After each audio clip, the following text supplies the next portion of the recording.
Hi friends, welcome to போபிஸ் kitchen. இன்னைக்கு நம்ம ஈஸியான ஒரு ஸ்நாக்ஸ் பண்ண போறோம். ஈஸியாகவும் இருக்கு, டேஸ்டியாகவும் இருக்கு. என்ன ஸ்நாக்ஸ் பண்ண போறோம்? சீசி பிரெட் பீஸா. எப்படி பண்றதுன்னு பார்க்கலாமா?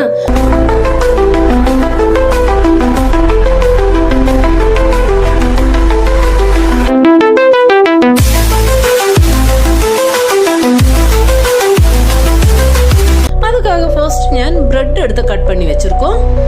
இது மாதிரி நம்ம ஒரு ட்ரையாங்கிள் ஷேப்ல கட் பண்றோம், பாதியா கட் பண்றோம். அதுக்கப்புறம் ஒரு கேப்சிகம், ஒரு பெரிய டொமேட்டோ, ஒரு ஆனியன், கொஞ்சம் ஒரிகானோ எடுத்து வச்சிருக்கு. 4 முட்டையும் எடுத்து வச்சிருக்கு ஒரு பவுல்ல. அதுக்கப்புறம் அந்த முட்டையில நம்ம கொஞ்சம் ஒரு 3/4 ஸ்பூனு பெப்பர் பவுடர் போடுறோம். ஒரு 1/4 ஸ்பூனு மஞ்சள் பவுடர் போடுறோம். தேவைக்கு சால்ட்டும் போடுறோம். எல்லாம் போட்டுட்டு நம்ம நல்லா பீட் பண்ணணும். அந்த முட்டை நல்லா பீட் பண்ணுறோம். அதுக்கப்புறம் ஒரு பேன் வச்சுட்டு கீயோ பட்டரோ ஏதாவது அதில் கொஞ்சம் தடவி விட்டுட்டு அதுக்கப்புறம் நம்ம எடுத்து கட் பண்ணி வச்சிருக்கிற பிரெட்டு அதில் செட் பண்ணுறோம். ரவுண்ட் ஷேப் வர மாதிரி செட் பண்ணுறோம். தோந்தா எடுத்துட்டு ரவுண்ட் ஷேப் வர மாதிரி செட் பண்ணுறோம். ஃபர்ஸ்ட் லேயர் கம்ப்ளீட் ஆயிடுச்சு. அதுக்கப்புறம் நெக்ஸ்ட் இன்னும் ஒரு லேயர் போடுறோம். அதே மாதிரி ஒரு ரவுண்ட் ஷேப்பில் வர மாதிரி போடுறோம். அவ்வளோதான். செகண்ட் லேயரும் நம்ம அதே மாதிரி ரவுண்ட் ஷேப்பில் செட் பண்ணிட்டோம். அதுக்கப்புறம் பீட் பண்ணி வச்சிருக்கோம் முட்டை நம்ம இதில் கொஞ்சம் கொஞ்சமாக ஊற்றணும்.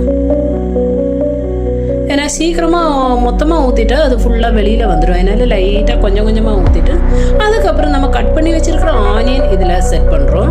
கட் பண்ணி வச்சிருக்கிற ஆனியன் செட் பண்ணுறோம். அதுக்கப்புறம் நம்ம டொமேட்டோவும் கட் பண்ணி வச்சிருக்கு, அதுவும் கொஞ்சம் கொஞ்சமாக நம்ம இதில் செட் பண்ணுறோம். அதுக்கப்புறம் எடுத்து வச்சிருக்கிற ஒரிகானோ, அது கொஞ்சம் நம்ம கையிலே கொஞ்சம் பவுடர் வர மாதிரி பண்ணிட்டு அதுவும் இதில் போடுறோம்.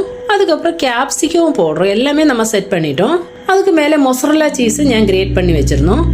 அதுவும் எடுத்துட்டு ஃபுல்லாக ஸ்ப்ரெட் இதை ஃபுல்லாக ஆகிற மாதிரி நம்ம ஸ்ப்ரெட் பண்ணுறோம். மூடி கொஞ்சம் நேரம் வெயிட் பண்ணுறோம். அந்த சீஸ் எல்லாம் கொஞ்சம் மெல்ட் ஆகிற வரைக்கும். அவ்வளோதான், மெல்ட் ஆயிடுச்சு. சீக்கிரமாக மெல்ட் ஆகிடும் அந்த சீஸு. நல்ல டேஸ்டியான சீசி பிரெட் பீஸா ரெடி ஆயிடுச்சு. நீங்களும் ட்ரை பண்ணி பாருங்க. ட்ரை பண்ணி பார்த்துட்டு கமெண்ட் பண்ணுங்க. Please like, share and subscribe.